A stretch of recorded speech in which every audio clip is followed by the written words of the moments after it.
How else do I describe this other than the Flaming Dinosaur story? You see, we're in Simville still, the current campaign world I'm running, though 3 levels from where we are now, so the party's level 9.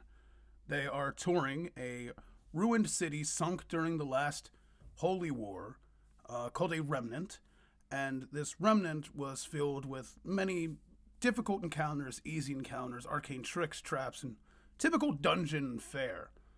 But most importantly for this story, it was inhabited by these guys.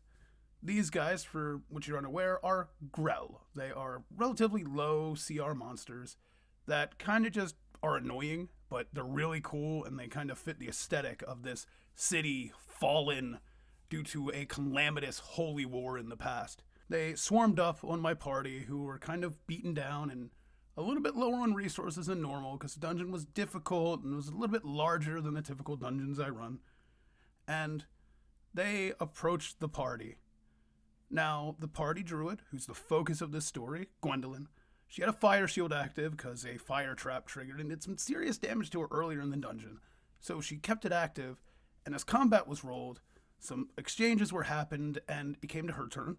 Her player looked at me and said, "Hey Dan, I'm going to transform into a Deinonychus. And normally, I like to keep some sort of internal logic in my worlds, but sometimes the idea is far cooler than any internal logic, and you can work your way out of that hole if need be." And I went, "A flaming dinosaur." Her player went, "Yeah, Dan, flaming dinosaur." I went, "Do it. That sounds so cool." So the fight goes and goes. It wraps back to her turn, and her player goes, "Dan, we're going." I went, "Yep." And the Deinonychus, for those of you unaware, has a pounce ability, and it ran and it tackled this Grell.